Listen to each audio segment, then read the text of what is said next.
अभाज्य संख्या क्या होती हैं?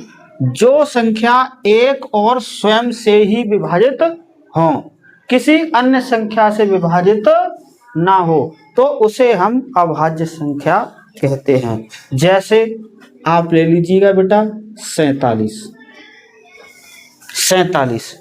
47 लेंगे आप तो देखिए, एक तो ये एक से विभाजित हो जाएगी।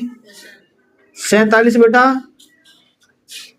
खुद से विभाजित हो जाएगा, खुद से विभाजित हो जाएगा, और उसके बाद बेटा किसी तीसरी संख्या से विभाजित नहीं होगा। जब किसी तीसरी संख्या से विभाजित नहीं होगा तो हम उसे अभाज्य संख्या कहते हैं, हम उसे अभाज्य संख्या कहेंगे। कोई एक अन्य संख्या ले लीजिए आप, 7 ले लीजिए।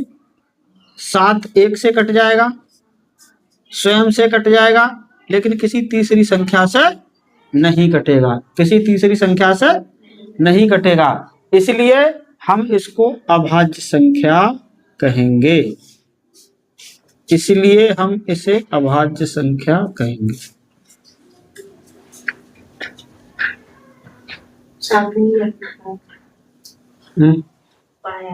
हाँ, मैंने पहले ही पढ़ाया है तुमको, ठीक है।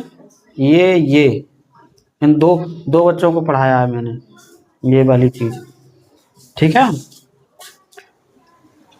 अभाज्य संख्या आपके समझ में आ गया? अरे सीधी सी बात, अभाज्य संख्या किसे कहते हैं? अभाज्य संख्या बेटा उसे कहते हैं जो एक से कटे और स्वयं से कटे। अरे कोई रटने वाली बात ही नहीं है भाई, एक से कट जाए और स्वयं से कट जाए, किसी और संख्या से ना कटे हैं। एक से कट जाए, स्वयं से कट जाए, किसी अन्य संख्या से ना कटे, तो समझ लो वो अभाज्य संख्या है, बात खत्म। भाज्य संख्या क्या होती है?